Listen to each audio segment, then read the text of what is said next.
श्रीलक्ष्मी श्रीमहालक्ष्मी क्षीरसागरकन्यका उत्तिष्ठ हरिसम्प्रीते भक्तानां भाग्यदायिनी।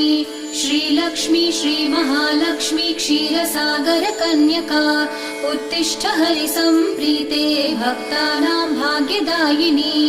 उत्तिष्ठोत्तिष्ठ श्रीलक्ष्मी विष्णुवक्षस्थलालये उत्तिष्ठ करुणापूर्णे लोकानां शुभदायिनी।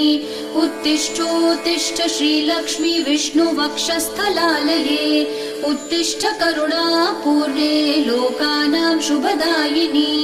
श्रीपद्ममध्यवसिते वरपद्मनेत्रे श्रीपद्महस्तचिरपूजितपद्मपादे श्रीपद्मजातजननी शुभपद्मवक्त्रे श्रीलक्ष्मी भक्तवरदे तव सुप्रभातम्।